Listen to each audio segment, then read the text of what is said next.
Et pour ce panel, nous aurons deux hommes. On devait avoir une femme normalement, mais bon, je pense qu'il y a eu des empêchements. Ah, excusez-moi, madame, je n'ai pas été rapidement informée de votre présence. Donc, nous allons commencer par appeler donc Madame Lucienne Ndion à la sur le présidium. Donc, Madame Lucienne Ndion est directrice du Centre de recherche, d'études et de documentation sur les institutions et les législations africaines à l'université Cheikh Anta Diop. Merci beaucoup d'être avec nous aujourd'hui, Madame. À ses côtés, nous avons donc, bien sûr, un bon d'appui. Nous avons à ses côtés le docteur Mamadou Bodian, chef de laboratoire des études sociales de l'Institut fondamental d'Afrique noire qui est avec nous.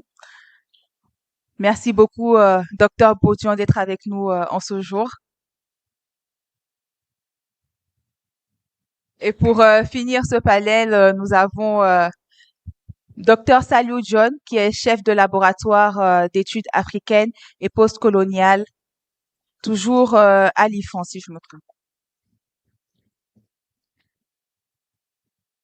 Et à la modération, nous aurons donc Mariam Sissé, chargée de recherche senior à Wati. Excellente discussion. Merci Adi. Bonsoir à tous, chers participants. Je suis très heureuse de voir que il y a quand même beaucoup de participants qui sont restés pour cette discussion. Je m'inquiétais un peu. Et comme elle l'a dit, la thématique de ce panel, c'est connecter les universités, les centres de recherche à la société et au cercle des décisions. On a eu le panel introductif de ce matin qui était plus focalisé sur les think tanks en tant qu'institution de production de savoir, mais cette discussion va plus se focaliser sur les universités et donc les centres de recherche qui sont affiliés à ces universités-là. Et comme on l'a dit ce matin, les centres de recherche qui sont aussi également affiliés à des universités se positionnent pour nous comme catalyseurs de développement, mais leur collaboration semble avec les décideurs semble être limitée, alors que leurs travaux se trouvent être des travaux qui sont importants, qui peuvent éclairer les décideurs publics. Et on a nos trois éminents universitaires pour discuter de ces questions-là avec nous, et le format reste le même. On aura des questions introductives avec le panel et ensuite la parole sera aux participants pour leurs contributions et éventuelles questions. Et la première question que je vais poser à mes chers panélistes, c'est surtout pour savoir un peu le diagnostic que vous faites aujourd'hui du niveau de connexion entre les universités, les centres de recherche et les décideurs publics en Afrique de l'Ouest, et quelles sont selon vous les principales limites ou les principaux blocages qui empêchent un peu l'appropriation des résultats de vos recherches académiques par les politiques publiques. On va peut-être commencer avec professeur Lucienne.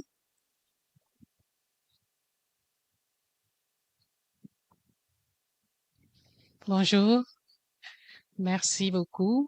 Je vais d'abord commencer par remercier Wati avec son équipe, Gilles et son équipe pour cette invitation et l'opportunité qui nous est donnée aujourd'hui de converser, j'utiliserai l'expression converser avec vous, de ce thème qui porte sur connecter les universités, les centres de recherche aux décideurs publics.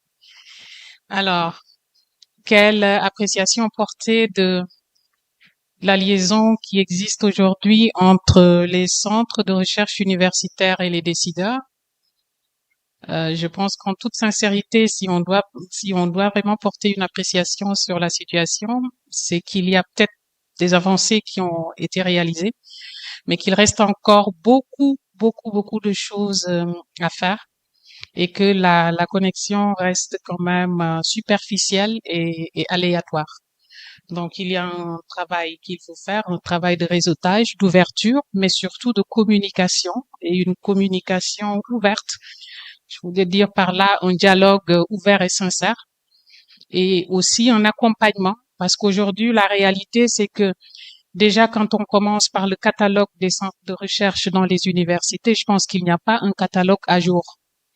Et donc, à défaut d'avoir un catalogue à jour, les décideurs, tout comme la communauté, ne peut être bien informés par rapport aux centres de recherche qui existent dans les différentes universités du Sénégal. Au-delà de ce catalogue, il y a aussi le fait que jusqu'ici, les décideurs politiques, tout comme la société, considèrent les universités comme étant un domaine à part, un cercle fermé, où c'est des érudits, entre guillemets, ou des scientistes qui sont là-bas, tout en oubliant que ces intellectuels ou scientistes, ce sont d'abord des membres d'une communauté et que la finalité de l'université, c'est aussi de se mettre au service de la communauté et qu'il serait bien que cette communauté aille vers l'université ou permette à l'université d'avoir des canaux de communication ou de commercer plus facilement avec la communauté et le monde politique, notamment les décideurs d'ici ou d'ailleurs. Merci beaucoup, professeur, pour ces quelques premiers éléments de réponse qui nous permettent quand même de savoir que il y a une certaine connexion que vous jugez être superficielle aujourd'hui, qui est due à un certain nombre de facteurs que vous venez de donner.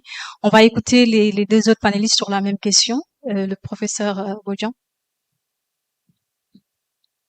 Voilà. Merci beaucoup. Permettez-moi d'abord de remercier Wati pour l'invitation, mais surtout l'opportunité que vous nous offrez de partager en tout cas ces réflexions autour de la collaboration entre les think tanks et les centres de recherche.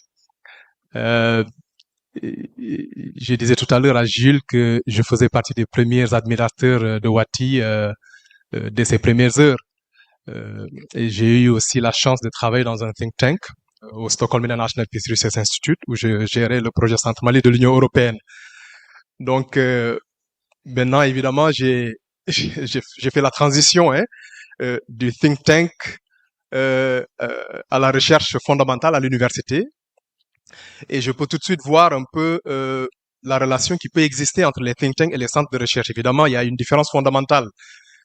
C'est que dans la recherche universitaire, nous avons tendance à mettre l'accent sur les publications, mais qui sont encadrées par une démarche scientifique rigoureuse qui s'inscrit sur le long terme avec toutes les procédures que cela suppose en termes d'abord de recherche, de validation par les pairs, ensuite de publication. C'est donc un processus laborieux, mais qui prend beaucoup de temps. Si je compare avec mon expérience maintenant dans les think tanks où très souvent la production, elle doit aller vite puisqu'il faut alimenter tout de suite la réflexion, mais surtout aider les décideurs à prendre, disons un peu, des décisions informées, pardonnez de la redondance, mais pour tout de suite mettre en action. Et je me rappelle à l'époque que je conduisais des enquêtes de perception dans les régions centres du Mali où il fallait suivre les mêmes populations pendant plusieurs années et voir comment les perceptions évoluent sur un certain nombre d'indicateurs de gouvernance, de développement et de sécurité. Mais il faudrait rendre aussi ces études digestes sous forme de policy papers, mais aussi parfois des scénarios analysis, pour leur permettre de voir un peu comment les résultats peuvent être déclinés en indicateurs observables et puis qui peuvent être mis en œuvre et changer, par exemple, le cours des choses. Et je pense que ça, c'est peut-être la différence fondamentale. Mais ce que j'ai remarqué depuis, bien évidemment, mon arrivée à l'IFAN et surtout la manière dont on interagit avec les politiques publiques, ou disons les décideurs publics, j'ai l'impression qu'il y a un déficit d'absorption institutionnelle des résultats de la recherche. C'est pas parce qu'il n'y a pas d'évidence, mais nous avons l'impression de vivre une situation où, par exemple, au niveau des ministères, on n'a pas comme c'est le cas d'ailleurs dans enfin, à la différence de beaucoup de pays, notamment occidentaux, il n'y a pas des evidence units, c'est-à-dire des unités au sein de ces institutions ministérielles qui permettent d'absorber en tout cas cette production qui est faite au niveau des universités et qui est une production de qualité et de la décliner en politique publique. Mais disons, on peut d'abord informer les arbitrages qui se font au niveau des ministères, mais surtout les décliner en politique publique avec bien évidemment des indicateurs observables et mesurables. Et c'est peut-être à ce niveau où il y a un effort à faire en créant en tout cas des ponts entre la recherche qui peut s'inscrire dans la durée, mais aussi et les politiques publiques ou les décideurs publics qui sont plus dans une situation d'urgence et veulent avoir des données pour informer les décisions. Merci beaucoup, Dr Bodian, pour ces quelques éléments qui mettent l'accent un peu sur la différence qu'il y a entre la démarche scientifique universitaire et la démarche des think tanks, qui correspondrait plus aux besoins des politiques qui sont dans l'urgence et qui n'ont pas ces unités-là qui leur permettent d'absorber les données qui sont produites par les universités. Dr John? votre réponse par Ok, rapport à cette question. merci beaucoup. Et je vais d'abord commencer par remercier Wati de nous avoir offert cette opportunité de dialoguer entre nous universitaires d'abord, mais également de pouvoir dialoguer avec le reste du public qui vient d'horizons différents. Je salue également les collègues universitaires qui sont là et tous les participants. Je pense que, comme l'ont déjà dit mes deux collègues, euh, le diagnostic est à peu près la même chose. Euh, Seulement, je voudrais quand même faire le diagnostic en deux étapes. C'est-à-dire que l'étape avant 2000 et l'étape après 2000, pour nous permettre de comprendre exactement comment les universités, particulièrement l'université Cheikh Anta Diop, a connu une évolution dans le temps. Parce qu'après 2000, moi j'étais encore étudiant, parce que moi je suis un pur produit de l'université Cheikh Anta Diop de Dakar. C'est là où j'ai fait ma première année, c'est là où j'ai eu mon doctorat. Donc, c'est donc, étant étudiant, on a vu que quand même, on se rendait même pas compte d'une quelconque connexion entre l'université et les décideurs. On s'en rendait même pas compte, on savait même pas que c'était vraiment une nécessité. Mais au fil du temps, avec la création des laboratoires, parce que moi, le laboratoire que j'utilise actuellement, qui est le laboratoire d'études africaines et postcoloniales, qui est un laboratoire qui s'intéresse transdisciplinaire, qui s'intéresse à différents domaines d'études. Lors de sa création, moi, j'étais encore doctorant. Donc, je voyais vraiment pas la nécessité d'avoir une connexion entre l'université et les décideurs. Même si je savais que en menant des recherches, l'objectif principal, c'est que cela puisse être utilisé pour non seulement une meilleure compréhension des phénomènes économiques, politiques et sociaux, mais également pour la prise de décision selon des contextes ou bien selon des situations bien déterminées. Mais après, au fil du temps, on a vu que l'UCAD a commencé à opérer des changements et il y a eu des mécanismes qui ont été mis en place parce qu'il y avait quand même un problème structurel. Maintenant, ce problème structurel-là est en train d'être réglé parce qu'après, il y a eu la création des écoles doctorales qui s'occupent uniquement de la recherche. Après, il y a eu également les laboratoires. Maintenant, il y a eu également la fondation UCAD. Il y a eu également les bureaux de liaison, écoles, entreprises, qui permet de créer des passerelles de dialogue entre le monde de la recherche, mais également les décideurs publics. Bon, quand on voit exactement l'architecture de l'enseignement supérieur, on se rend compte qu'en réalité, il y a eu des structures qui ont été mises en place, mais qui jouent pratiquement ce rôle pour permettre aux décideurs d'avoir accès à la recherche. Maintenant, le dialogue, je peux dire, existe. Maintenant, c'est un dialogue qui est indirect.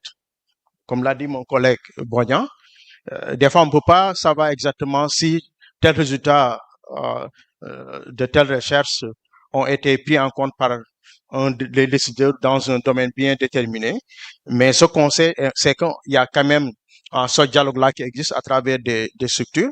Par exemple, si on prend l'exemple de la Fondation UCAD, la Fondation UCAD est directement en relation avec le monde des entreprises, le monde des entreprises publiques et privées, qui permet également de capter des fonds pour l'université. Mais ce qui est vraiment pour ce qui est de la recherche, si on prend, ça dépend des domaines de compétences. Si vous prenez par exemple l'exemple de la faculté de médecine, je prends l'exemple de la faculté de médecine. Si vous voyez lors de la COVID, on a vu que la faculté de médecine a permis à l'État sénégalais de prendre les bonnes décisions pour ce qui est de la prise en charge de la pandémie. Et en ce moment, il y avait vraiment c'était vraiment pas uniquement les enseignants de la faculté de médecine. Parce que le comité de pilotage était composé d'enseignants appartenant à différentes spécialités. Parce que quand on parle de la COVID, on a tendance à juste faire référence aux médecins, mais il y a également les sociologues, ceux qui sont spécialisés de la sociologie de la santé. Il y a également les géographes, la géographie de la santé. Il y a également les anthropologues. Il y a également les historiens avec l'histoire des épidémies. Nous également, en tant que post-colonialistes africains, on peut avoir un point de vue africaniste ou bien post-colonial de la pandémie de la COVID.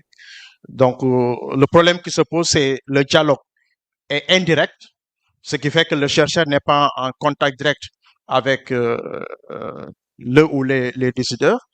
Il n'y a pas de forme d'évaluation pour savoir exactement si tel résultat a fait l'objet de prise en compte ou non. Donc, des jalons ont été posés. Il y a eu des structurations qui ont été faites, mais il reste encore beaucoup de choses à faire dans ce sens. OK? Parce que si je me rappelle très bien, il y a eu un plan stratégique national sur la recherche et l'innovation de 2013-2032 qui existe, où on avait fait le diagnostic du problème même de la recherche au sein des universités. Et des recommandations ont été faites et il y avait quand même des jalons qui ont été posés. Il fallait trouver 600 milliards pour injecter ça dans la recherche. Bon, jusqu'à présent, on ne sait pas exactement ce qu'il en est. Il y a l'Observatoire national de la recherche, il y a également le Fonds national. Il y a eu des institutions ou bien des structures qui ont été mises en place dans ce sens, mais on ne peut pas vraiment parler de leur efficace ou bien de leur fonctionnalité parce que nous, en tant que chercheurs, on ne sent pas ça. Donc, peut-être je vais m'arrêter là et revenir sur d'autres questions. On va rester avec vous, professeur, parce que nos panélistes se sont mis d'accord sur le fait que le lien existe, le dialogue existe, même s'il est perfectible. Et ma question que je vous pose à vous, professeur Jones, c'est justement quelles sont les stratégies à mettre en place aujourd'hui pour que ces passerelles-là soient plus directes entre les chercheurs et les décideurs politiques, et surtout quels sont les mécanismes de suivi et d'évaluation qu'il faudrait pour garantir l'impact réel de la recherche sur ces décisions politiques. Bon, peut-être le dialogue peut se faire à travers des institutions ou bien à travers des structures qui sont mises en place. Mais peut-être ça peut ne pas se faire directement entre les décideurs et le chercheur en tant que tel. À moins que le chercheur puisse bénéficier de fonds venant, par exemple, du Fonds national de la recherche ou bien de quelconque autorité appartenant aux décideurs. Mais ça ne peut se faire qu'à travers des mécanismes. Comme ça peut se faire à travers le Fonds national de la recherche ou bien à travers l'Observatoire national de la recherche et l'innovation ou bien à travers le ministère de l'enseignement supérieur. Parce que des fois aussi, il y a des types de recherches qui sont ciblés par les décideurs. Et la plupart du temps, ça peut se faire au niveau de l'IFAN, ça peut se faire au niveau de la faculté de médecine ou bien au niveau de la faculté des sciences. Ou bien les gens peuvent se mettre en groupe de recherche et puis essayer de voir des financements et mener des recherches dans un domaine ou bien dans des domaines bien déterminés. Maintenant, pour ce qui est de l'évaluation, personnellement, il est très difficile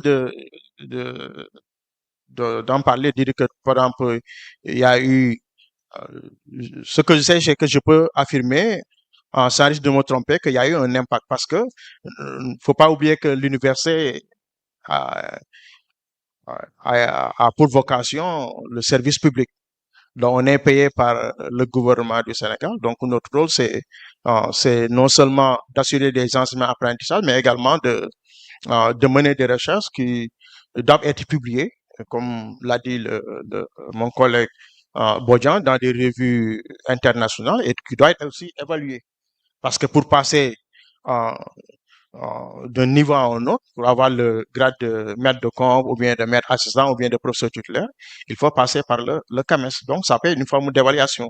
Il y a aussi d'autres formes d'évaluation qui existent à travers l'ANAQ-Sup, dont on a parlé ce matin, avec des référentiels très précis. Mais là, c'est vraiment lié à la qualité de la recherche et non à l'impact que la recherche a eu sur un domaine bien déterminé. Mais en réalité, ça existe. On peut ne pas vraiment savoir, surtout si on prend l'exemple de la faculté de médecine ou bien l'exemple de l'IFAN ou bien l'exemple même de la faculté des sciences juridiques. L'impact existe, qui fait qu'en réalité, les recherches peuvent pousser les décideurs à prendre telle décision ou bien abandonner telle ou telle décision. Merci beaucoup, professeur. Je me tourne vers professeur Lucienne sur la même question. Quelles sont aujourd'hui pour vous les stratégies à mettre en place pour renforcer ce lien qui existe déjà mais qui est fragile entre la recherche et les décideurs publics? Je vous remercie. Alors, il y a beaucoup de choses à dire et je pense que je suis bien placée pour le dire parce que je vis au quotidien la réalité de la difficulté que rencontrent les chercheurs, mais aussi les centres de recherche comme le centre que je dirige, à se connecter au monde à l'extérieur de l'université, qu'il s'agisse du politique comme du privé. Alors, ce qu'il faut comprendre, c'est que nous, les universitaires, je réfute toujours lorsqu'on nous accuse de ne pas faire des propositions qui vont dans le sens des attentes ou des problématiques actuelles qui se posent aux décideurs. Mais dites-moi, comment pouvons-nous faire pour apporter des propositions, des suggestions pouvant aller dans le sens d'impulser ou d'impacter de manière très pertinente euh, les décisions qui doivent être prises si nous ne savons pas exactement ce que veulent ces décideurs et si nous savons ce qu'ils veulent, mais que ce qui nous est formulé comme requête et demande n'est pas très bien clarifié et libellé. Parce que parfois, on ne sait pas ce qu'il y a. N'oublions pas qu'au Sénégal, moi je parle pour le cas spécifique du droit parce que c'est mon domaine. Si nous devons aujourd'hui réfléchir sur des thématiques qui intéressent la vie du droit, son avenir, et évidemment la vie des institutions judiciaires et politiques, puisque le droit est indissociable de la science politique, nous faisons une même faculté, il faudrait d'abord que le décideur politique puisse, lui, se hisser au-delà du débat banal qui se fait au niveau de la communication courante de tous les jours. Parce qu'après, on ne sait pas ce que le décideur veut, ce qu'il comprend, ce qu'il attend, par rapport à ce que le commun des communicants autour de la chose politique fait ressortir comme idée ou attente. C'est-à-dire que dans ce pays qu'est le Sénégal, et je parlerai du cas du Sénégal, il y a une confusion entre la communication ou la demande publique et la demande populaire. Évidemment, l'enseignant est un membre de la communauté. Et moi, je vois tous les jours des collègues de la faculté de droit et de sciences politiques qui me proposent dans la revue que je publie de manière périodique des articles qui portent sur des thématiques d'actualité. Mais je ne vois jamais, depuis 2 ans que je suis à la faculté de droit, je n'ai pas encore vu une institution publique de ce pays venir s'enquérir des publications du Crédit là qui existe la revue depuis 1956, alors que nous avons une salle de lecture. Et j'avoue que j'aurais été ravie de voir des fonctionnaires des institutions publiques venir chercher ce qui existe comme fonds documentaire que j'ai parcouru presque dans son intégralité et qui traite de questions qui ont eu une résurgence aujourd'hui. Je prends l'exemple de la question climatique et environnementale, la question de l'état de droit et de la bonne gouvernance, de la gouvernance judiciaire. Il y a un amoncellement d'informations et de publications qui existent, mais comme l'ont dit mes collègues tout à l'heure, l'universitaire écrit d'abord pour un plan de carrière et suivant des standards qui sont imposés par le CAMES qui nous évalue. Et donc, pour chaque discipline, il y a des normes qui sont posées. En droit, par exemple, nous ne sommes pas à même de pouvoir produire des articles de 15 à 14 pages, et encore moins, puisque les standards qui nous sont imposés sont des standards de minima de 25 pages. Maintenant, c'est aux politiques et aux structures de venir prendre ce que nous proposons et de créer en amont peut-être des emplois, des parajuristes, qui pourront faire la synthèse de ce qui sort de ces grandes publications scientifiques pour que cette synthèse puisse servir à impacter sur des décisions et des politiques publiques qui seront peut-être déclinées dans les domaines qui concernent le droit, la gouvernance judiciaire et peut-être la science politique. Vous m'excuserez de ne parler que de droit, c'est pas que je n'ai pas une ouverture sur les autres disciplines, mais je me sentirais beaucoup plus à l'aise de parler de la réalité qu'il y a là-bas. Alors finalement, les stratégies. Entre autres stratégies que j'aurais d'abord proposées, parce que ça c'est au niveau interne des universités. Le constat que je fais pour le cas de l'UCAD, et je parle sous le contrôle de mes collègues, c'est qu'il y a des dédoublements de laboratoires qui travaillent sur les mêmes thèmes et qui travaillent de manière isolée et sectorielle sur les mêmes thèmes.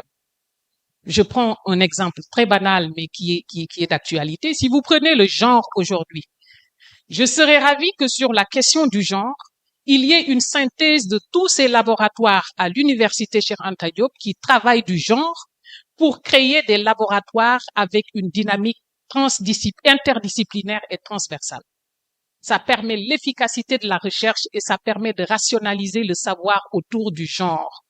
Et cela est valable pour toutes les autres spécialisations.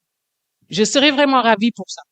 Ensuite, le partenariat public-privé. D'accord, on a, pour le cas de l'UCAD, la fondation UCAD. D'accord que dans les autres universités, on a peut-être des structures qui sont destinées à impulser ce partenariat public-privé. Mais l'excès de centralisation, parce que les juristes savent de quoi je parle, l'excès de centralisation nuit à l'accès à l'information et est un frein à la démocratisation de la distribution de l'information. Je m'explique.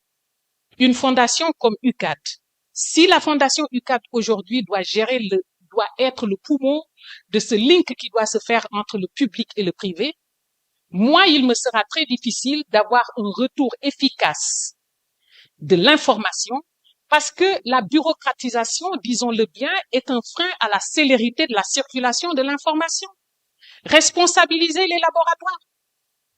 Il faut responsabiliser les laboratoires et inciter les laboratoires à pouvoir sortir du cadre universitaire et à faire du fundraising en allant vers les potentiels partenaires et investisseurs et en leur portant des projets de recherche, action, recherche fondamentale, puisque la recherche fondamentale nourrit la recherche-action, et donner un plan de recherche avec une structuration qui va de la recherche trouver pour qu'on puisse après évaluer ce dont on parlait tout à l'heure, l'impact de ces résultats. C'est-à-dire qu'il n'y a pas une planification assez suffisante, il n'y a pas de stratégie clairement définie autour de comment mener une recherche. Et s'il n'y a pas cela, il sera difficile d'intéresser le public à ce que nous faisons dans les universités parce que le public, il veut ce qui est détaillé et structuré.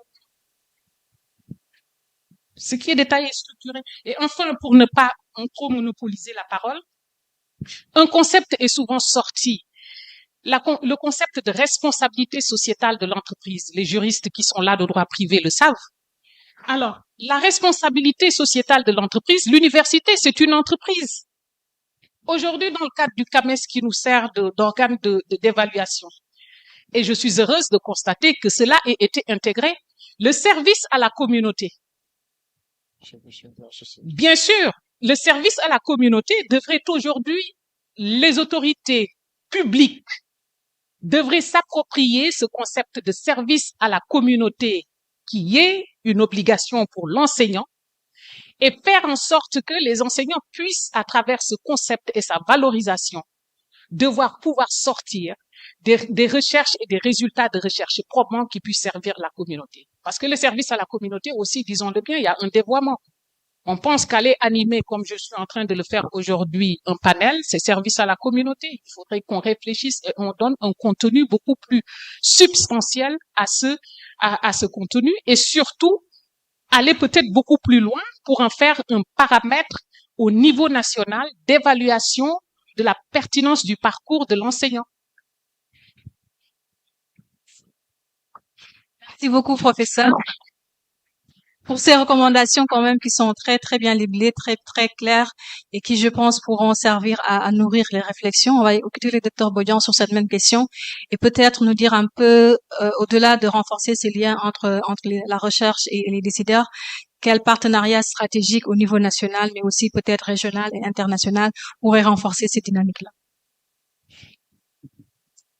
Voilà, merci beaucoup. Je tiens à préciser que la collaboration, elle existe, hein, mais peut-être qu'il faudrait aller un peu plus loin et la renforcer, puisque si vous regardez la manière dont les universités opèrent, au-delà de la collaboration entre l'institution universitaire elle-même et les décideurs politiques ou les décideurs publics, que ce soit des décideurs publics au niveau national ou international, il y a des formes de passerelles qui sont établies et qui permettent en tout cas un dialogue permanent. Nous participons à des forums, nous participons à des rencontres. Et je prendrai l'exemple de ce qui s'est passé récemment avec la réflexion autour de disons un peu sur l'enseignement supérieur, mais tout ce qui était en collaboration avec le ministère de l'enseignement supérieur. Mais il y a eu beaucoup d'enseignants qui ont alimenté les réflexions, tout comme d'ailleurs tout le travail qui a conduit justement à l'élaboration de ce document sur la réforme de la justice.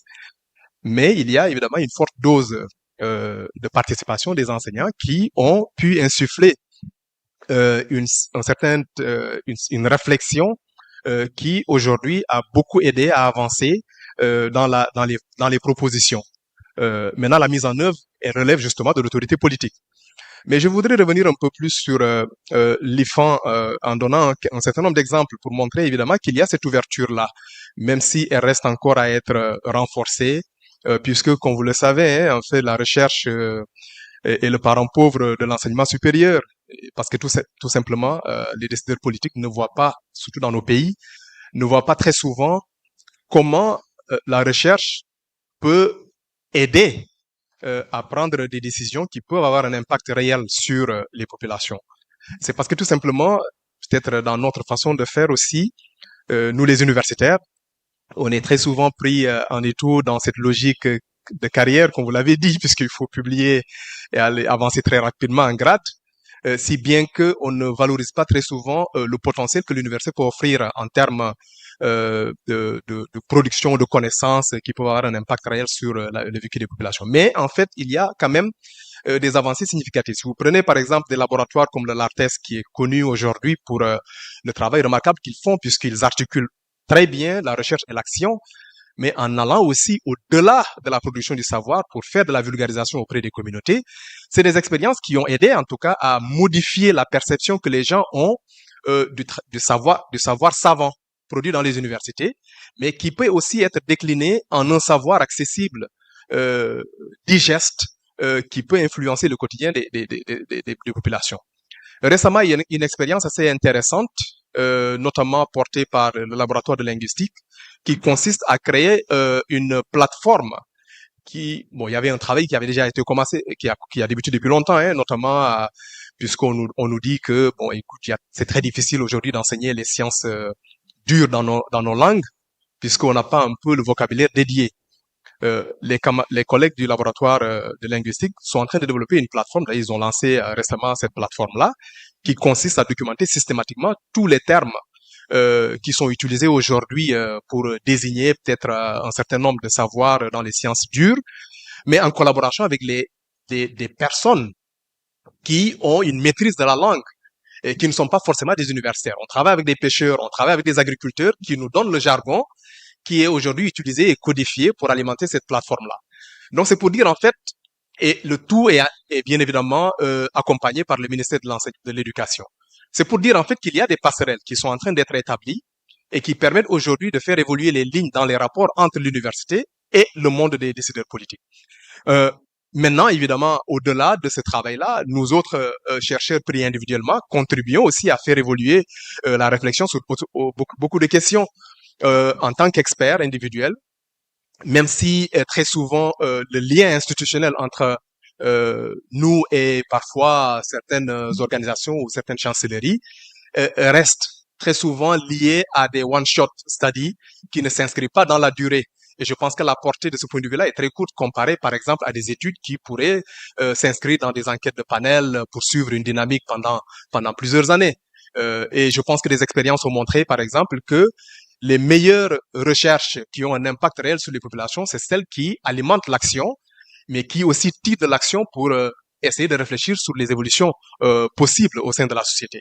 Mais malheureusement, les financements aussi ne sont pas très souvent de longue durée, et du coup, l'impact que l'université pourrait avoir en termes de définition ou même d'influence des politiques publiques reste limité. Et je voudrais terminer en peut-être parlant de quelque chose de très important, surtout la question du financement. Vous savez, les universités sont malheureusement pris au piège par le déficit de financement. Non seulement la plupart du financement va dans, disons un peu, comment on appelle, l'administratif, hein. Et donc finalement, il y a très peu de sous ou de moyens qui sont mis dans la recherche.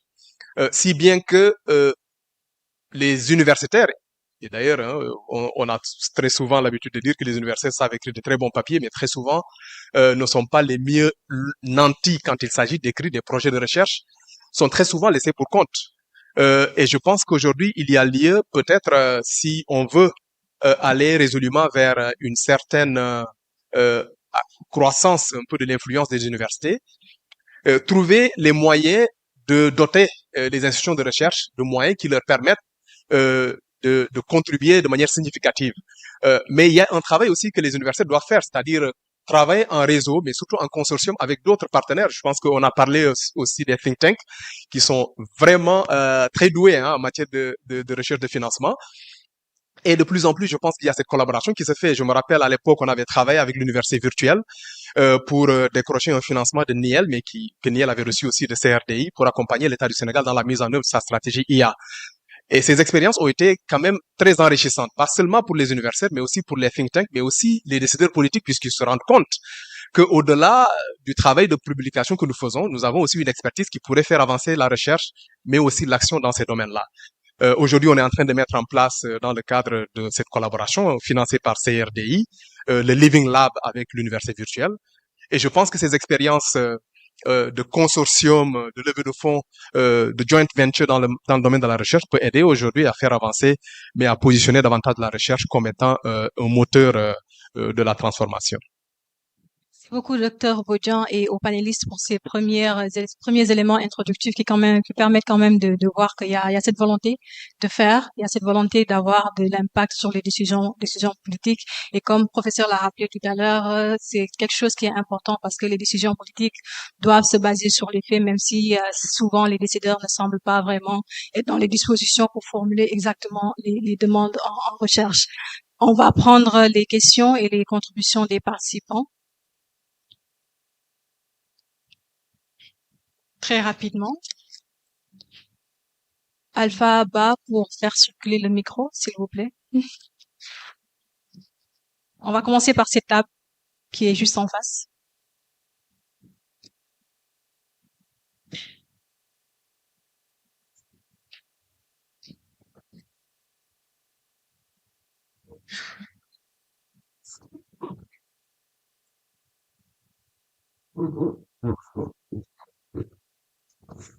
Mais merci pour bon enfin je veux pas reprendre le mot brillant, ça paraît trop prétentieux pour voilà, je pourrais pas évaluer les professeurs. Vraiment, merci beaucoup pour cet éclairage que vous nous avez donné qui portait sur je dirais le monde académique et les décideurs publics.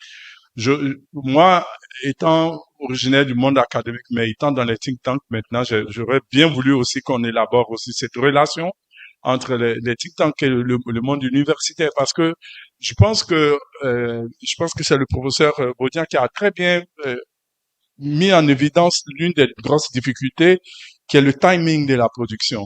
Je crois que c'est une très grosse différence. Mais penser dans le coup de l'action, dans le feu de l'action, dans l'effervescent, ne permet pas toujours d'avoir les outils nécessaires pour faire une pensée en profondeur, et on prétend vouloir éclairer les décisions sur la base donc de cette réflexion effervescente. Et donc je pense qu'il y a un gap là très important et qui devrait être, je dirais, la valeur ajoutée de cette collaboration tant nécessaire qu'il pourrait avoir entre le monde académique et les think tanks. À revenir également sur une question du professeur Lucien, c'est le professeur Lucien a dit que les chercheurs sont de la communauté. Hein. Les universitaires sont aussi de la communauté, mais est-ce que les chercheurs arrivent véritablement à établir ce continuum entre la communauté et le monde professionnel? Parce que ça aussi c'est une grande question.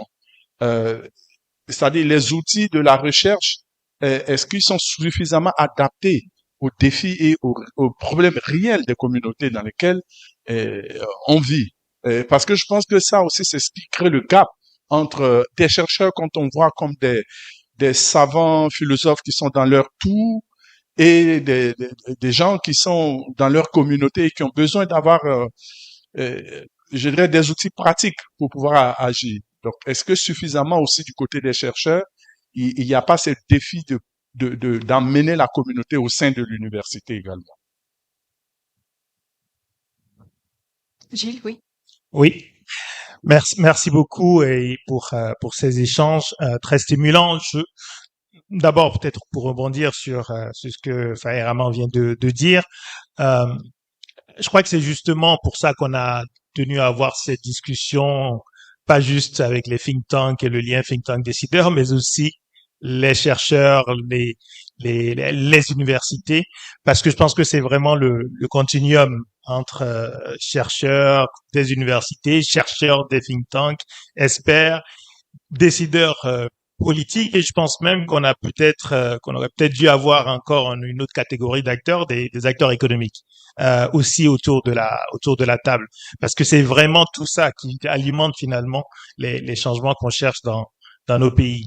Et je regardais essayer de retrouver en fait un document que nous avions publié sur les leçons de Covid-19 pour la gouvernance en Afrique de l'Ouest. Et dans le cinquième, alors on publie pas beaucoup de documents avec des recommandations, mais bon, à l'époque on avait fait ça. Et il y avait un cinquième bloc de recommandations, et c'était littéralement remettre au cœur de la formulation des politiques publiques et de la réaction aux crises de toute nature, la consultation, l'écoute et l'implication effective des scientifiques, des innovateurs, des entrepreneurs, des secteurs technologiques, et investir massivement dans la recherche scientifique, la veille technologique, la prospective, l'innovation, l'éducation et la formation. Et en détaillant, il y avait cette idée peut-être d'avoir quelque chose de plus formel, d'avoir pourquoi pas, on a supprimé ici au Sénégal un Conseil économique et social et environnemental, bon, en disant que c'est budgétivore. Peut-être qu'on peut avoir à la place d'une structure assez petite en fait, pas très coûteuse nécessairement, mais qui soit celle qui va faire cette médiation, mais de manière permanente.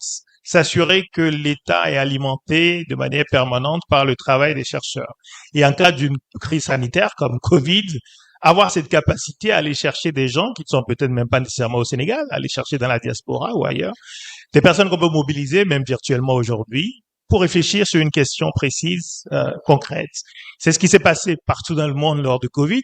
Les pays qui ont le mieux réagi, certains, c'est même des jeunes start-up, etc., qui ont développé des applications, etc. Mais cette agilité, on ne l'a pas, et peut-être qu'on peut avoir aussi des idées plus formelles pour s'assurer qu'on ait ce lien, pour vraiment s'assurer que les décideurs comprennent l'importance de s'appuyer sur la recherche. Et je voulais peut-être avoir votre avis sur cette sur cette idée-là, et peut-être aussi avoir un pendant peut-être plus informel, pourquoi pas cette fois-ci des rencontres régulières, mais prévues d'une certaine manière entre des ministres, mais de manière chaque mois ou tous les trimestres, qui permettent à nouveau d'avoir aussi simplement des gens qui se connaissent, qui discutent entre eux et qui peuvent aussi travailler davantage ensemble. Merci beaucoup. Merci beaucoup, Gilles. On va prendre une troisième intervention.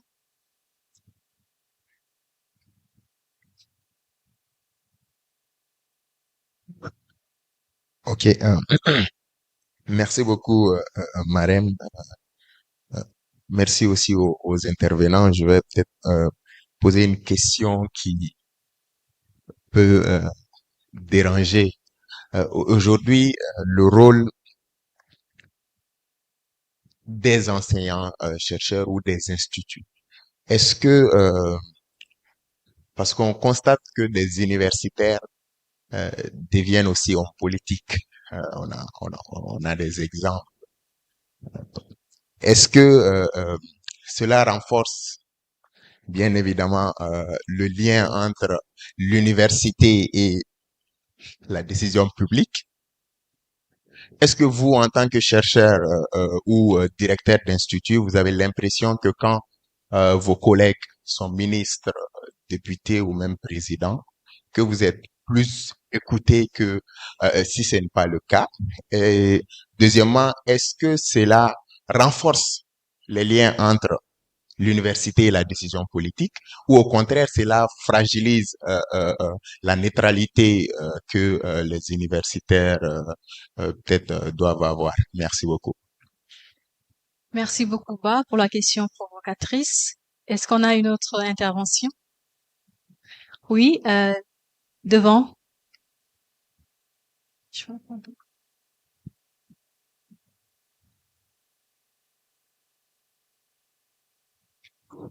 Merci beaucoup. Je pense que je vais aller dans le même sens de la provocation. Donc, Lancelot EOD, conseiller régional CRDI.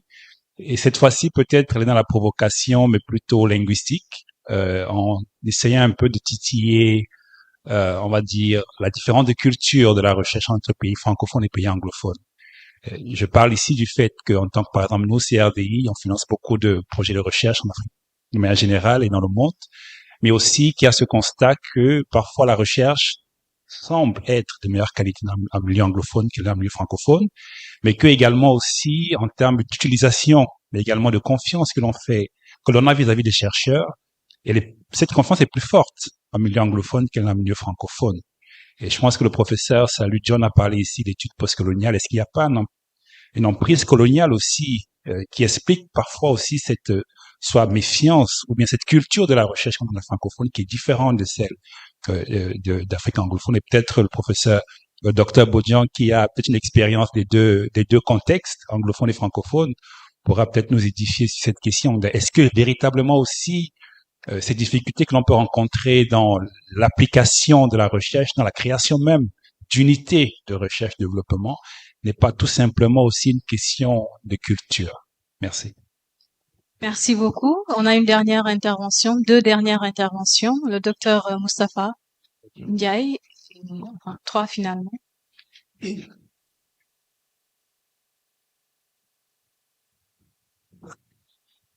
Bonsoir et merci beaucoup pour Wati de nous avoir offert cette occasion qui est excellente, je trouve. Et donc la question des relations entre le monde universitaire et la communauté, pour moi, elle est essentielle. Et je vais embrayer dans le même ordre d'idée que celui qui est intervenu tout à l'heure. Justement, il y a un problème autant dans le monde anglophone que comparativement le monde anglophone et le monde francophone. Et j'en ai pour preuve d'ailleurs le domaine des sciences humaines et sociales que je connais le mieux. En tout cas, l'une des plus belles pages de l'histoire de la sociologie, par exemple, ça a été à Chicago, où l'université de Chicago a offert ses services pour régler des problèmes communautaires de la ville de Chicago, qui a vu une croissance démographique incontrôlée, des problèmes d'aménagement d'espace. Et justement, quand on parle des relations entre l'université et la communauté, il y a pourtant une presse qui est très intéressante, qui est ouverte. Madame l'a dit tout à l'heure. La troisième mission de l'université, c'est le service à la communauté. Et donc, ce service à la communauté-là devrait permettre de linker les communautés qui agissent pour le développement et même pour de la recherche, action sans le savoir, et la communauté des chercheurs. Et aujourd'hui, peut-être que la conscience est en train de germer, parce qu'aujourd'hui, même la notion de service à la communauté au niveau du CAMES même a été donc approfondie. On parle aujourd'hui service à la communauté et service à la société, pour distinguer un peu l'action que l'universitaire mène à l'intérieur de l'écosystème de l'université et ce qu'il mène en termes donc d'impact dans la communauté. Donc ce sont des brèches donc qui sont ouvertes et qui peuvent être donc exploitées. Et de ce point de vue-là aussi, je pense qu'il y a un effort à faire des deux côtés pour faire tomber un peu les barrières.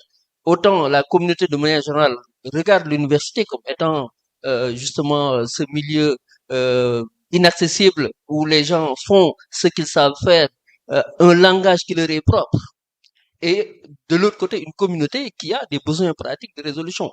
On a aussi des universités parfois qui soit regardent la communauté de haut, ou bien parfois même, voilà, n'essayent même pas de voir de l'intérieur ce que vit la communauté, parce qu'une fois qu'on est dedans, on semble être prisonnier de ça. Donc il y a tout un effort à faire pour déconstruire un peu. Je terminerai par un aspect qui est important, et c'est l'occasion pour moi aussi de rendre hommage au professeur Salam Fall, qui avec l'ARTES a beaucoup fait pour déconstruire, justement pour faire donc tomber ces barrières qu'il y a entre les universités.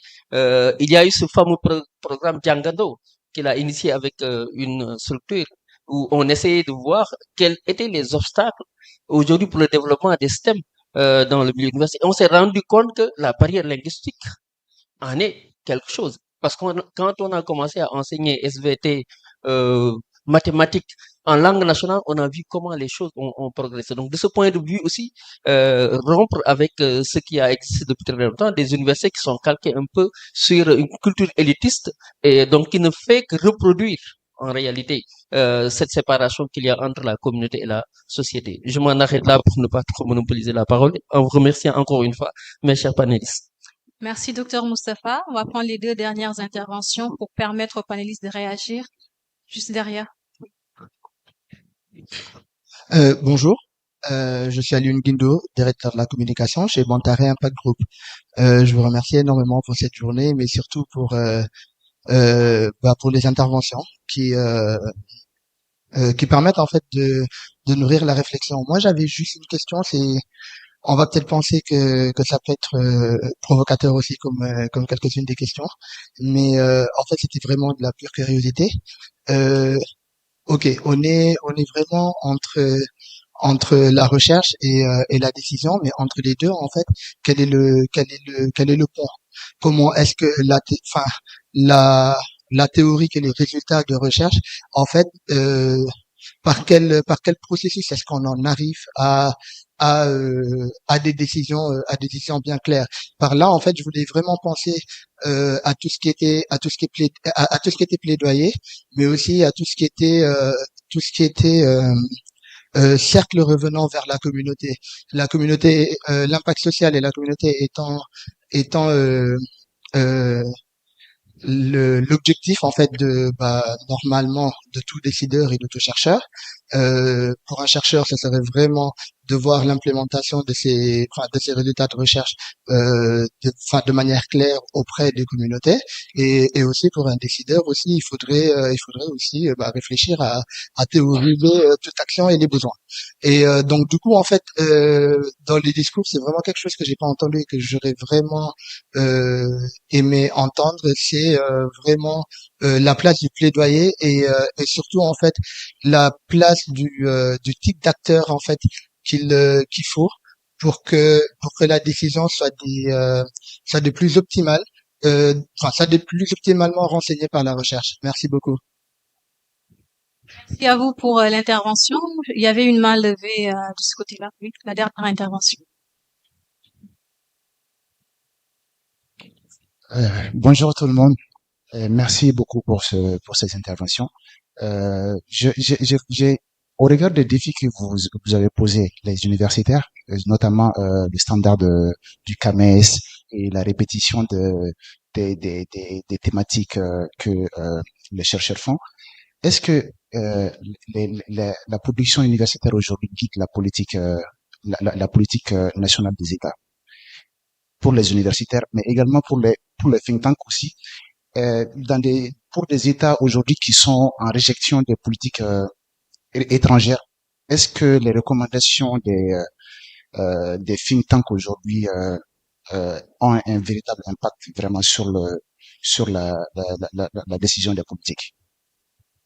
Et également, est-ce qu'il y a des cadres de partenariat entre les universitaires et les think tanks pour également cette complémentarité entre ces deux mondes différents? Merci. Merci beaucoup. Peut-être 2 minutes. Merci 30 Mariam de secondes. m'accorder 2 minutes, mais il en 30 prenait même secondes. une J'ai seule. regretté. Non, j'avais oublié une question. Il y a aussi une catégorie d'acteurs, cette fois-ci du côté de la décision, ou en tout cas des politiques publiques, qu'on oublie tous, et même nous en tant que think tank, souvent ça vient un peu au dernier moment, alors que a priori il devrait venir peut-être au même niveau que les gouvernements, ou même avant, c'est les députés. C'est comme si on n'avait pas d'Assemblée nationale, parce que là aussi, dans d'autres contextes, les chercheurs sont écoutés lors des audiences, justement, entendus à l'Assemblée nationale sur des questions très, très importantes, géopolitiques, et sur toutes les questions. Et ça aussi, est-ce que l'expérience du Sénégal, est-ce qu'il y a des exemples où l'Assemblée nationale ou des députés, on fait appel à l'université, et sinon, est-ce qu'il faudrait pas aussi travailler dans cette direction et ne pas simplement regarder chaque fois du côté de l'exécutif? Merci beaucoup, chers participants. On va revenir à nos panélistes qui ont eu pas mal d'interpellations et de questions. Et la première concerne la relation entre les universités et les think tanks qui a été mentionnée par le Dr Bodian et la valeur ajoutée que cette collaboration apporte, ainsi que les outils de la recherche universitaire, si ces outils-là sont suffisamment adaptées aux défis actuels des communautés. Donc la parole est à qui veut la prendre, commencer. Bon, je peux, je peux me jeter, hein.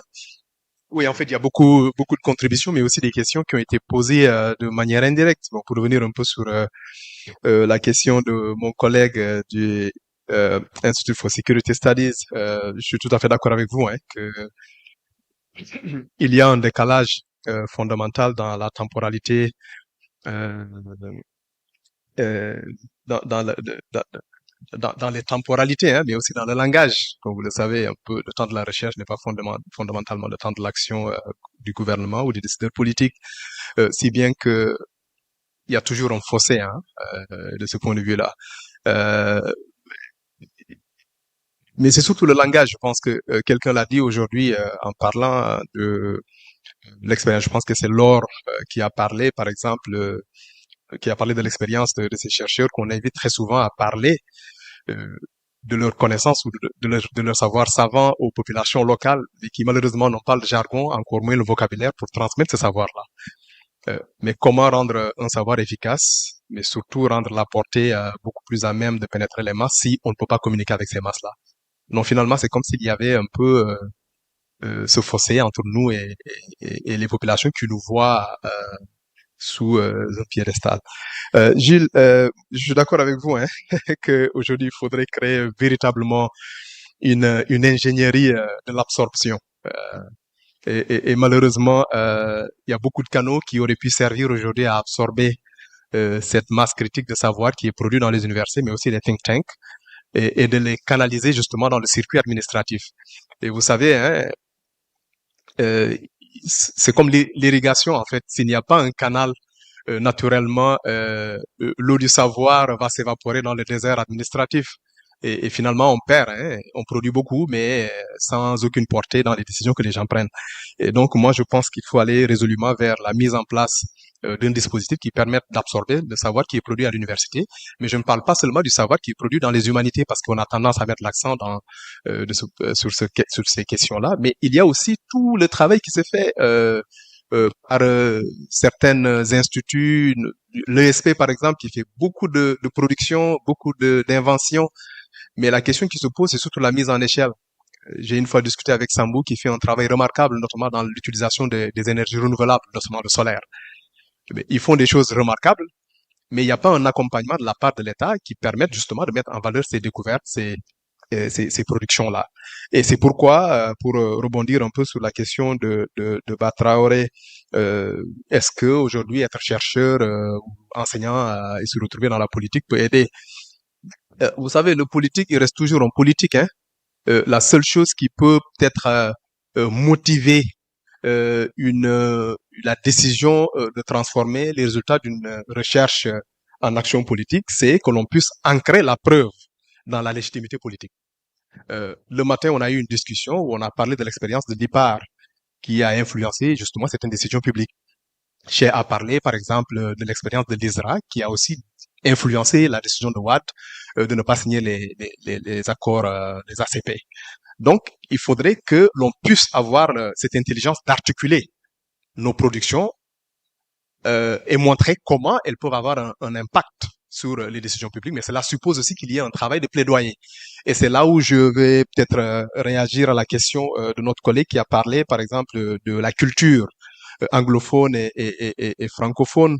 Et évidemment, dans le monde anglo-saxon, on a vraiment tendance à... On comprend l'enjeu de la recherche, même si par ailleurs les décideurs peuvent ne pas les mettre en œuvre les recommandations qu'on formule, mais ils les gardent toujours, in the background. À chaque fois que de besoin, ils peuvent aller convoquer ces expériences-là. Moi, je me rappelle aussi de comment, par exemple, certains de nos projets ont été financés par le Minerva, qui était un grant qui avait été mis en place par le ministère de la Défense, qui a financé ma thèse à l'Université de Floride. Bon, j'en parle un peu parce que il y a eu beaucoup de critiques en disant, bon, écoute, c'est une façon d'assujettir la recherche aux décideurs, mais je pense qu'il y a lieu aujourd'hui d'avoir des discussions très franches.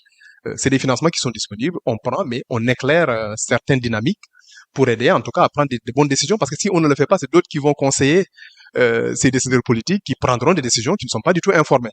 Donc c'est un arbitrage à faire. Mais je pense que cette oreille attentive de la part des anglo-saxons, CIPRI, c'est une institution rattachée au ministère des Affaires étrangères de la Suède. Dont tout le travail que nous faisions à l'époque, on retournait, par exemple, pour le cas du projet Centre Mali que j'ai dirigé, chaque 2 mois, j'étais à Bamako pour faire la restitution des résultats auprès d'un parterre de décideurs politiques, y compris d'ailleurs les chancelleries, qui ajustaient évidemment leur compréhension de la situation, mais réagissaient conséquemment. Donc je pense que du point de vue de la réception, j'ai l'impression qu'il est beaucoup plus marqué dans le monde anglo-saxon que dans le monde francophone. Je suis en train de tirer en longueur où je réponds à une dernière question et puis je rends la parole. Alors, pour ce qui est de le plaidoyer, vous en avez parlé à Monsieur Ndour. Je suis d'accord avec vous que aujourd'hui, c'est qu'il faut créer une dynamique, que j'appelle un peu une réputation vertueuse, puisque il faut pas que les universités travaillent en silo. Je pense qu'il faut renouer le contact avec la société civile, les citoyens et les médias. Parce que ce que nous produisons n'a de sens que si elle est aussi appropriée par les populations. Mais il y a un travail que nous pouvons faire, mais il y a un travail que nous ne pouvons pas faire.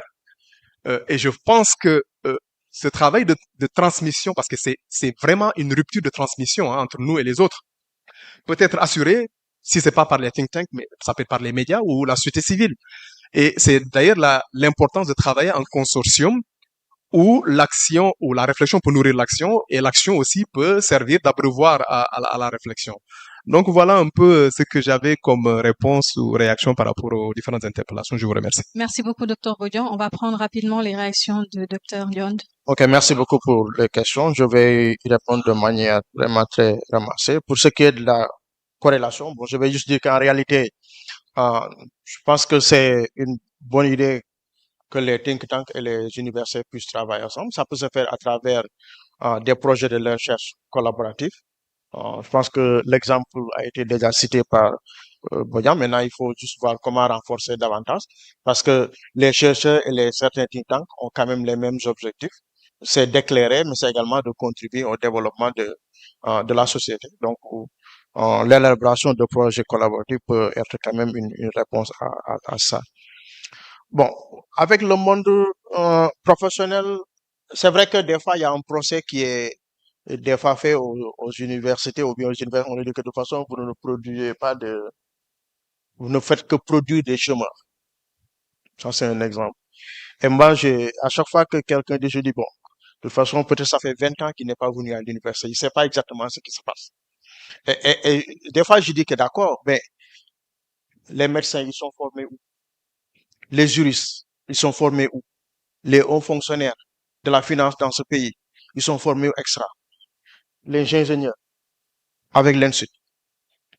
Maintenant, ça, ce n'est qu'un début. Maintenant, il y a une nouvelle dynamique qui est en train de s'opérer avec des formations diplômantes au niveau de la faculté des sciences juridiques, au niveau de la FASEG, au niveau de la faculté des lettres. Donc, l'université n'a pas toujours créé ce pont-là entre l'université et le monde professionnel à travers la formation des élites d'eux-mêmes, mais également à travers la formation de citoyens modèles. Ma collègue a tout à l'heure, Madame Lucienne a parlé tout à l'heure du service à la communauté et du service à la société. C'est vrai que le service à la communauté, c'est le service que l'enseignant-chercheur rend à la communauté. Alors, ça peut se faire à travers l'occupation de postes administratifs ou bien à travers l'organisation de colloques ou bien d'ateliers. Mais le service à la société aujourd'hui est devenu essentiel pour le passage d'un grade à un autre. Ce qui fait qu'il y a de nouveaux paradigmes qui sont en train de se dessiner. Ce qui fait que l'enseignant-chercheur, il est obligé d'être en contact avec la communauté. Donc, ça ne veut pas dire que ce contact-là n'a jamais eu lieu parce que le contact-là a toujours été informel. Parce que nous aussi, nous venons de la communauté. Moi, personnellement, j'habite toujours là où je suis né, le quartier qui m'a vu grandir, etc. Donc, certains de nos collègues viennent des villages, etc. Ils retournent là-bas. Donc, le contact avec la communauté est toujours présent, peut-être de manière informelle. Maintenant, le CAMES est venu pour formaliser ça. Et la formalisation s'est faite sur la base de la décision même des États. C'est les États même qui ont décidé de ça, qui ont voulu que les universitaires aient des contacts formels avec la société, la société pour leur permettre de partager les résultats de leur recherche. Bon, c'est vrai que mon collègue Bodian me disait que de toute façon, quand on parle de universitaire et politique, c'était pour le taquiner. Mais moi, je me dis qu'en réalité, c'est tout à fait normal. Hein. Il faut que les universitaires s'engagent en politique. Pas pour occuper des postes, mais aussi pour faire valoir leur point de vue. Parce qu'ils ont aussi leur mot à dire. Quand on prenait l'exemple du syndicat, le SAES, qui regroupe les enseignants supérieurs. Le syndicat est un syndicat de solutions et un syndicat de propositions. Prenez le Sud-Est. Vous prenez les collègues qui sont dans la société civile. La RODO a été créée par les universitaires, par feu Wali Kolifay. Avant, Alioutine, qui a été également universitaire. Le professeur Ablaye Bacheli était là. Donc, le professeur Ablaye Bacheli et les autres leaders des partis de gauche font partie de ceux qui ont amorcé cette dynamique de souveraineté dont on parle aujourd'hui, ou bien cette dynamique consistant à nous libérer un peu de l'ancienne puissance coloniale. C'est une dynamique qui a été amorcée depuis longtemps, et pourtant c'est des universitaires. Donc moi je pense que les universitaires doivent également s'engager en politique pour contribuer à changer les choses, ou bien à mener une réflexion. Bon, j'ai l'habitude, parce que moi je dis que bon, c'est vrai que les gens parlent de pays anglophones, pays francophones, mais moi c'est pas un terme que j'aime vraiment, je n'utilise pas, hein, parce que je me dis que bon, moi je suis pas un francophone. C'est ce que je me dis toujours, quoi. Parce qu'il n'y a rien qui justifie le fait que je sois francophone. Non. Je dis que non. Des fois, les gens disent que de toute façon, le Sénégal est un pays francophone. Je dis, bon, ben, d'accord, c'est pas parce qu'on parle français qu'on est un pays francophone. Combien de personnes parlent la langue française au Sénégal? Allez-y au Nigeria, on dit que c'est un pays anglophone. Mais combien de Nigérians parlent l'anglais par rapport au nombre d'habitants que compte le Nigeria? Donc, moi, je pense que c'est peut-être une forme de, on est en train de nous approprier un peu le jargon colonial, ou bien d'essayer de toujours nous lier à notre histoire coloniale. C'est pourquoi moi je refuse toujours ce terme Afrique anglophone, Afrique francophone. On n'a pas besoin de nous définir par rapport à un héritage colonial lié à la langue du colonisateur. Ça, c'est ma perception. Maintenant, vous avez parfaitement raison quand on parle de la recherche. L'espace dit anglophone est vraiment en avance par rapport à l'espace francophone. Et ça, c'est vraiment dans tous les domaines. Tout à l'heure, je discutais avec ma collègue qui est là, qui est enseignante à l'université de Caroline du Sud, du Nord. Je dis que prenez par exemple l'exemple du genre. Il y a beaucoup de gens qui ne connaissent pas Oyeronke Oyeyumi. Et elle a été la première en Afrique à révolutionner la perception que les gens ont des relations hommes-femmes, du genre. Et ça, c'est dans ce qu'on appelle l'espace anglophone. Donc, vous avez parfaitement raison. Ça, c'est juste un exemple. Mais pour ce qui est de la recherche, vraiment, l'espace dit anglophone est plus en avance par rapport à l'espace dit francophone. Et là, vraiment, c'est dans tout le monde. Et même pour ce qui est de la recherche de fonds, ce qui est des questions de levée de fonds, ils sont vraiment au top. Bon, là, on en a déjà parlé pour ce qui est du CAMES, l'exigence pour l'universitaire d'être toujours en contact avec sa société. Maintenant, c'est vrai que la langue et le langage qu'on utilise, des fois, posent problème. Et je pense que l'université a récemment essayé de régler ça en utilisant, par exemple, en mettant en place une base de données contenant un jargon scientifique, scientifique et en médecine. Hein, dans les langues Wolof, Serer et Peul, dans ces trois langues-là. Donc, c'est déjà un pas en avant pour permettre à la communauté ou à la société d'avoir accès à certaines euh, recherche. C'est vrai que la théorie, pour moi, la base de la recherche, c'est la théorie d'abord. Surtout moi qui suis en études africaines postcoloniales. Si je veux parler du Sahel, par exemple, regarde, en tant que spécialiste des sciences politiques, sociologue, il a sa perception du Sahel. Le géographe a sa perception du Sahel. Moi qui suis africaniste, postcolonialiste, j'ai ma perception du Sahel. Donc, ce qui fait que la théorie est d'abord la base. Moi, quand je vais parler du Sahel, je vais utiliser la théorie postcoloniale. Je parlais du conflit au Mali, je vais utiliser la théorie postcoloniale. Donc, la théorie, c'est vrai que des fois, elle peut sembler vraiment abstracte. Elle peut ne pas être accessible, mais je pense que le rôle du chercheur également, c'est de la rendre accessible. Et c'est là où il faut quand même faire beaucoup d'efforts pour créer davantage de ponts entre les décideurs et les chercheurs, parce que des fois aussi, les décideurs, peuvent faire face à des difficultés à interpréter les résultats de certaines recherches, parce que le jargon, des fois, n'est pas accessible, ou bien des fois, ça peut être trop ampé, trop empirique. Bon, je pense que pour ne pas monopoliser peut-être la parole, je vais m'en tenir là. Bon, pour ce qui est de l'Assemblée nationale, je pense que l'Assemblée nationale représente le peuple. Bon, c'est vrai que malheureusement, les enseignants-chercheurs ne sont pas en contact direct avec l'Assemblée nationale. Je voulais également ajouter que, bon, il y a également ce qu'on appelle l'Observatoire national de la recherche. Je pense que ce rôle est de voir comment capter toute la production scientifique qui est produite au niveau des universités. Il y a certaines productions scientifiques qui sont également disponibles au niveau des plateformes qui existent dans les universités. L'autre élément, c'est nous enseignons également les résultats de nos recherches. Ce qui fait que nous contribuons à conscientiser les membres de la communauté, que sont les étudiants, qui retournent également au niveau de leur communauté respective. Donc, je pense qu'il y a un dialogue direct qui peut s'opérer, mais il y a également un dialogue indirect qui peut s'opérer à ce niveau. Beaucoup, Merci docteur. beaucoup. Merci beaucoup. On va prendre les réactions du professeur Lucienne sur les nombreuses interventions. Très rapidement, s'il vous plaît. Merci beaucoup. Je vais essayer de ne pas être très longue.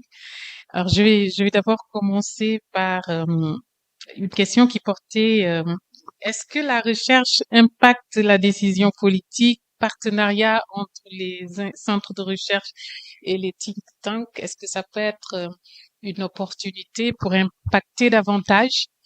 Je pense que il s'agit même plus de poser une supposition, il s'agit de matérialiser cette liaison entre les think tanks et les instituts de recherche universitaires.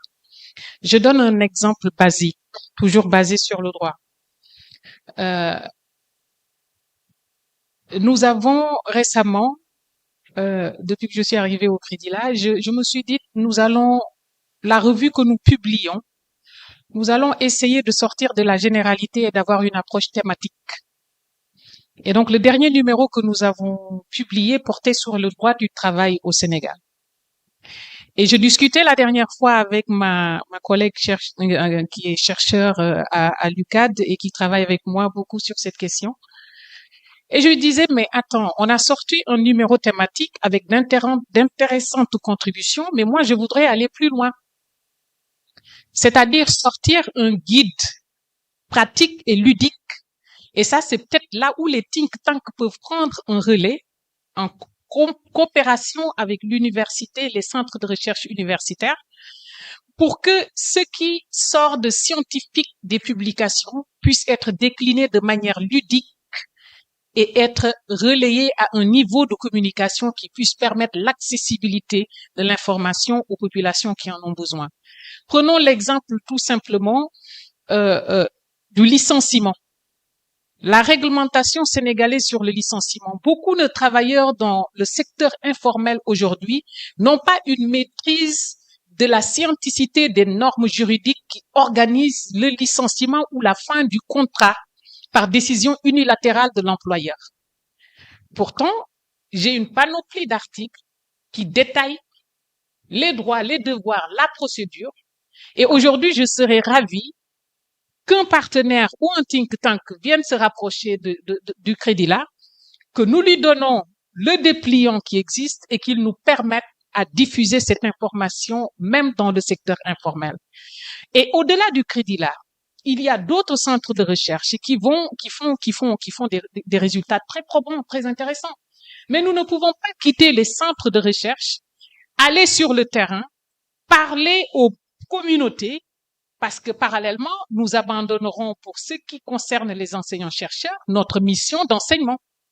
Parce que si mes collègues de l'IFAN sont exclusivement chercheurs, moi, je dois assurer chaque année 150 heures de cours, premier et second semestre, alliés à une mission de recherche. Donc, je n'ai pas le temps de descendre et d'expliquer, mais je peux mettre la production et la science que j'ai au profit d'autres partenaires qui peuvent, eux, faire ce travail de plaidoyer décliné sous diverses formes. Et le droit du travail n'est qu'un exemple. Pour la petite information, et j'ai entendu tout à l'heure, je pense qu'il y a Laure qui est là, de IPA, j'espère qu'elle est là parce elle est partie, on était entré en contact. La résilience alimentaire et nutritionnelle. Dans le cadre d'un consortium qui a été mis en place par un projet que nous partageons avec d'autres universités africaines et européennes, le projet NEMA, nous avons réussi à mettre en place un nouveau curricula de formation. Nous avons les modules et par un plaidoyer assez fort, j'ai réussi à convaincre les membres du consortium qu'il ne s'agissait pas simplement de mettre en place un curricula pour un master, mais qu'il fallait mettre un curricula pour les petits producteurs agricoles et décliner chacune de ces modules en des fichiers qui puissent plus tard, si je trouve quelqu'un qui est intéressé, pouvoir décliner toute cette formation de manière ludique et appropriée pour les agriculteurs des différentes universités des 6 pays africains qui sont dans le consortium. Et il y a beaucoup d'exemples comme ça.